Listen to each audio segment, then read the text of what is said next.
Hello everybody, welcome back to my channel E for You।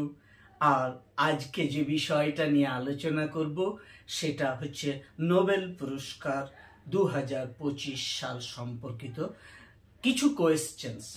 দেখো 2025 সালের Nobel পুরস্কার প্রদান কিন্তু ইতিমধ্যেই সম্পন্ন হয়ে গিয়েছে। সমস্ত ক্যাটাগরিতে কিন্তু নোবেল পুরস্কার দেওয়া হয়ে গিয়েছে।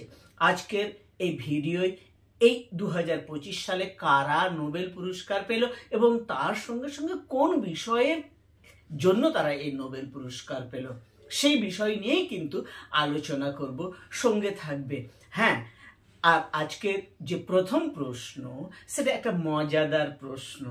এই প্রশ্নের যদি উত্তর জানা থাকে তাহলে অবশ্যই কমেন্ট করবে, আর যদি জানা না থাকে তাহলে আমার সঙ্গে এই ভিডিওটা পূর্ণ দেখো। এই ভিডিওর কোনো একটা জায়গায় আমি এই প্রশ্নের উত্তরটা দেব। দেখো বিভিন্ন ক্ষেত্রে নোবেল পুরস্কার প্রদান করা হয়, আর নোবেল পুরস্কার প্রদান করার সময় কিন্তু নারী এবং পুরুষ অর্থাৎ পুরুষ এবং মহিলার ভেদাভেদ করা হয় না। তাদের যে অবদান রয়েছে সেই অবদানটুকুকেই পুরস্কৃত করা হয়। এইবার প্রশ্ন হচ্ছে, একটি বিষয়ে নোবেল পুরস্কার এখন পর্যন্ত কোনো মহিলা পাননি, সেই বিষয়টা কি? এইটা হলো প্রশ্ন। যদি উত্তর তোমাদের জানা থাকে অবশ্যই কমেন্ট করবে, আর না হলে আমি এই ভিডিওর কোনো একটা জায়গায় এই প্রশ্নের উত্তর দেব। নেক্সট কোয়েশ্চেন, 2025 সালে সাহিত্যের যিনি নোবেল জয়ী হয়েছেন তিনি হলেন লাসজলো ক্লাসজানা হোরকাই। তিনি কোন দেশের নাগরিক?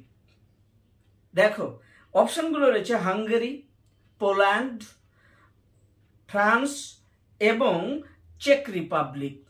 তো কারেক্ট অ্যান্সার হচ্ছে হাঙ্গেরি, অর্থাৎ তিনি হচ্ছেন হাঙ্গেরির নাগরিক।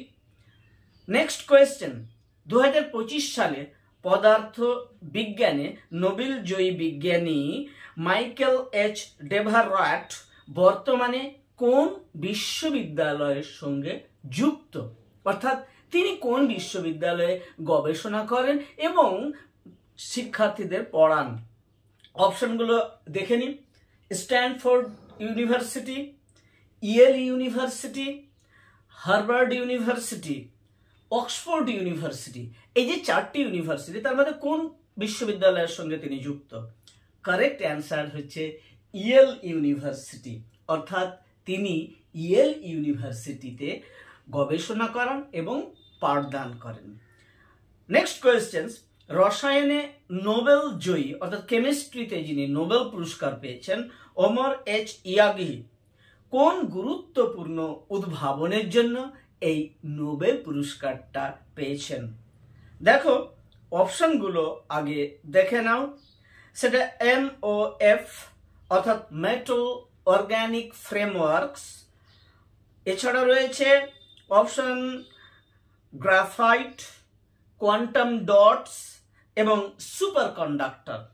এই যে চারটি অপশন, এই চারটি অপশনের মধ্যে কারেক্ট অ্যান্সার হচ্ছে MOF অর্থাৎ মেটাল অর্গানিক ফ্রেমওয়ার্কস। অর্থাৎ মেটাল অর্গানিক ফ্রেমওয়ার্কসের জন্যই কিন্তু তিনি এই বছরের নোবেল পুরস্কার পেয়েছেন। Question number 5, Nobel peace prize 2025 অর্থাৎ 2025 সালের নোবেল পুরস্কার পেয়েছেন শান্তির জন্য, তার নাম হচ্ছে মারিয়া করিনা মাচোদা। এখন এই মারিয়া করিনা মাচোদা কোন দেশের নাগরিক? দক্ষিণ আমেরিকার একটি দেশ রয়েছে, সেই দেশটির নাম হচ্ছে ভেনিজুয়েলা। সেই ভেনিজুয়েলার বিরোধী দলের নেতা কিন্তু এই বছরের শান্তির ক্ষেত্রে নোবেল জয়ী মহিলা। নেক্সট কোয়েশ্চেন, 2025 সালে মেডিসিন অর্থাৎ চিকিৎসা ক্ষেত্রে জীববিজ্ঞানের কোন ক্ষেত্রে অবদানের জন্য নোবেল পুরস্কার প্রদান করা হয়েছে? অর্থাৎ চিকিৎসার কোন ক্ষেত্রটা, কোন সেক্টরের জন্য নোবেল পুরস্কার প্রদান করা হয়েছে? তো অপশনগুলো ভালো করে পড়ে নাও, A B C D। তাহলে অপশনগুলো পড়ে নিলে আমরা এখান থেকে উত্তর খুঁজে পাবো। দেখো, যে ক্ষেত্রটার জন্য তাকে পুরস্কৃত করা হয়েছে সেই ক্ষেত্রটা হচ্ছে অপশন এ তে রয়েছে ইমিউনো টলারেন্স, অর্থাৎ আমাদের যে রোগ প্রতিরোধ করার ক্ষমতা ক্ষেত্রে যে টলারেন্স, সেইটা ক্ষেত্রে অবদানের জন্য নোবেল পুরস্কার প্রদান করা হয়েছে। অর্থনীতিতে নোবেল জয়ী ফিলিপ অ্যাগিহিয়ন এবং পিটার হাউইট এর তত্ত্ব ক্রিয়েটিভ ডিস্ট্রাকশন, এই তত্ত্বটি কার ধারণার উপর ভিত্তি করে গড়ে উঠেছে? অর্থাৎ যে ক্ষেত্রে অর্থনীতিতে গবেষণা করে এই বিজ্ঞানীদ্বয় নোবেল পুরস্কার পেয়েছেন, সেই ক্ষেত্রটা কি হচ্ছে ক্রিয়েটিভ ডিস্ট্রাকশন। এখন তারা এই তত্ত্বটা তৈরি করেছেন, এই তত্ত্বটা কার উপর ভিত্তি করে তারা গড়ে তুলেছেন?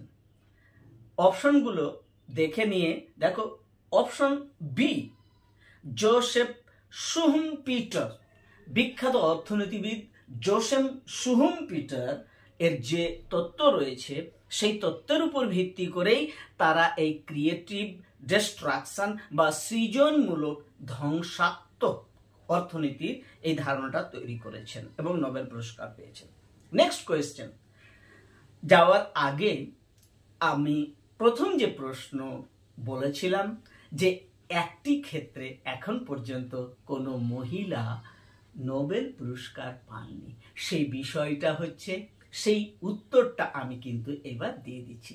সেই বিষয়টা হচ্ছে পদার্থবিদ্যা বা ফিজিক্স, অর্থাৎ নারী পুরুষ সর্বক্ষেত্রে সমান, তবুও এখন পর্যন্ত কিন্তু নোবেল পুরস্কার এর ক্ষেত্র যদি আমরা বিশ্লেষণ করি তাহলে হাতে গোনা কয়েকজন মহিলা মাত্র নোবেল পুরস্কার পেয়েছেন।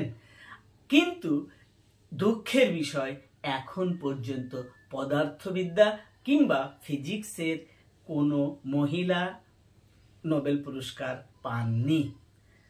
এইবার আমরা চলে যাচ্ছি নোবেল পুরস্কার সংক্রান্ত পরের প্রশ্নে।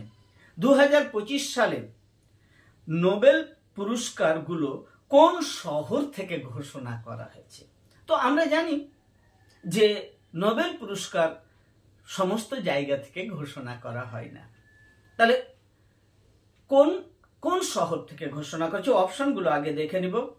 লন্ডন, বি নম্বরে রয়েছে ওসলো অ্যান্ড স্টকহোম, সি নম্বরে রয়েছে জেনিভা, আর ডি নম্বরে রয়েছে প্যারিস।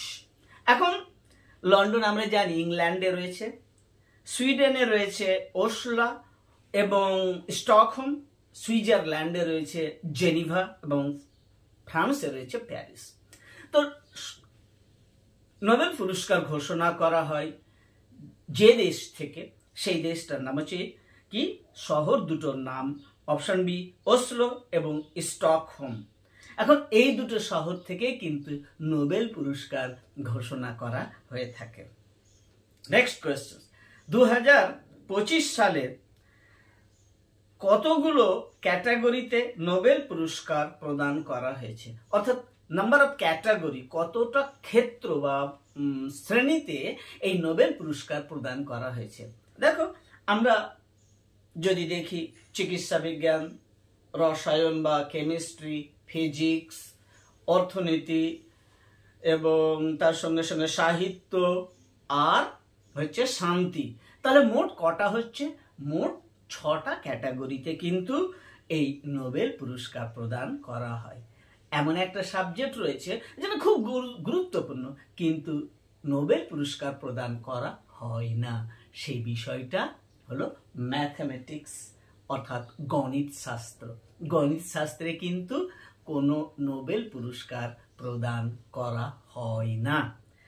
আজকের লাস্ট কোয়েশ্চেন্স, নিচে আমরা একটা তালিকা পাচ্ছি, সেই তালিকাতে দেখো কতগুলো নোবেল জয়ী নাম রয়েছে। যাদের নাম রয়েছে তারা সবাই কিন্তু নোবেল পুরস্কার পেয়েছে, কিন্তু একজন এই তালিকায় রয়েছে যিনি কিন্তু এই বছর নোবেল পুরস্কার পাননি। তাহলে কোন সেই ব্যক্তি যিনি নোবেল পুরস্কার পাননি এই তালিকা থেকে বলো। দেখো লাস্ট যে অপশনটা রয়েছে সেটা হচ্ছে ইউসুফ মালালা জাই। তো ইউসুফ মালালা জাই আমরা জানি 14 বছর বয়সে শান্তির জন্য নোবেল পুরস্কার পেয়েছিলেন এবং তাকে বলা হয় ইয়ংগেস্ট নোবেল বিজয়ী। এখন পর্যন্ত যতজন নোবেল পেয়েছেন তার মধ্যে সবচাইতে কনিষ্ঠতম নোবেল বিজয়ী ইউসুফ মালালা জাই।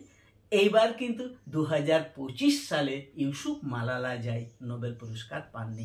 তিনি এই নোবেল পুরস্কারটা পেয়েছিলেন 2014 সালে তার পাকিস্তানি নারীদের জন্য, মহিলাদের জন্য, শিশুদের জন্য শিক্ষাক্ষেত্রে যে নিরলস পরিশ্রম সেই তারই স্বীকৃতি হিসেবে তিনি সেই বছর নোবেল পুরস্কার পেয়েছিলেন। অর্থাৎ আমরা কারেক্ট অ্যান্সার ইউসুফ মালালা জাই হবে, অর্থাৎ অপশন ডি।